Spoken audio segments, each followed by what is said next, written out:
साथियों, दुनिया का जो डिजिटल एरा है, यानी वर्चुअल जो दुनिया बढ़ रही है, उस दुनिया को हमें बहुत गहराई से तोड़ना पड़ेगा। वो दुनिया हमारी 1 जनवरी से जो जनरेशन शुरू हुई है, बीटा जनरेशन जिसको कहते हैं, वो आर्टिफिशियल इंटेलिजेंट पे है, उस पे तरते ही बदलाव शुरू हो गया है।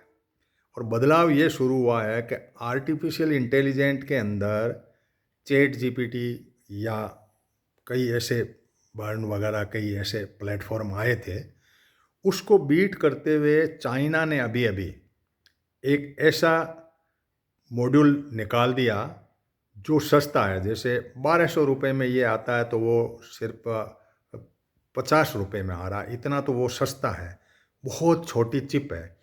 और इस अमेरिका वाली एआई से चाइना वाला जो मॉडल है, वो बहुत ज़्यादा प्रिसियल, शार्प और अच्छी बात और सारे सवालों के स्पष्ट जवाब दे रहा है।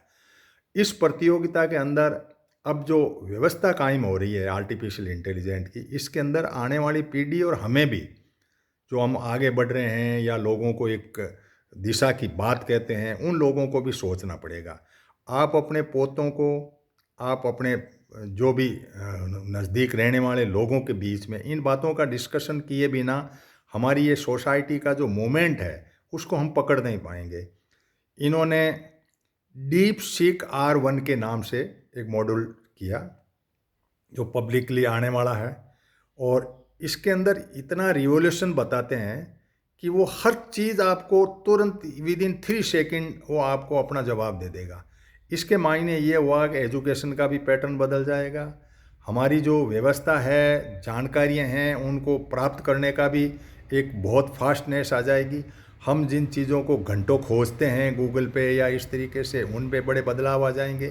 तो ये सारी बातें कुछ ऐसी है कि हमें इनको समझना तो पड़ेगा, और बिना समझे हम जनरेशन गैप के दायरे में जी तो सकते हैं, लोगों को मिसगाइड करते हुए या गाइड करते हुए, जो भी जिस तरीके से भी माइंडसेट की लड़ाई है ये। कोई कह रहा है कि मैं इस अपने आप को गाइड कर रहा हूँ आपको, लेकिन वो हो सकता है कि इस दुनिया के लिए वो मिसगाइड हो।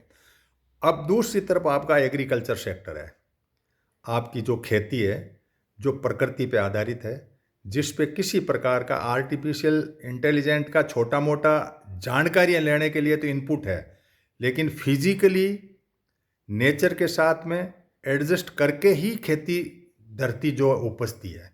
आर्टिफिशियल इंटेलिजेंट बिना बीज, बिना इस सिस्टम से अभी तक ऐसा डेवलपमेंट नहीं आया कि आपका अनाज पैदा हो जाए आर्टिफिशियल इंटेलिजेंट से और आप खाने लग जाएं, ऐसा आया नहीं। इन दो लड़ाइयों के अंदर बहुत बड़ा एक चिंतन का विषय है कि हम किस तरीके से जी पाएंगे, हमारी जनरेशन कैसे, किस तरीके से व्यवस्थित हो पाएगी, किस तरह से हम आगे बढ़ पाएंगे। आज जो आप इस चीज़ को देख रहे हो, ये बहुत मायने की है, इसलिए आप इन बातों को समझिए। और ये जो चाइना का मॉडल है, इसने धमाका कर दिया है। इसको भी आप गूगल मीडिया पे या कहीं भी जाइए, अच्छी बातों को आगे फैलाइए। रीलों के सिवाय कुछ अच्छी बातें भी है जो इनको हमें बढ़ाना चाहिए। मैं भी इसको रील में कन्वर्ट कर सकता हूँ, लेकिन शॉर्ट के तहत आप तक बात पहुँचाता हूँ। धन्यवाद। जय हिंद, जय भारत।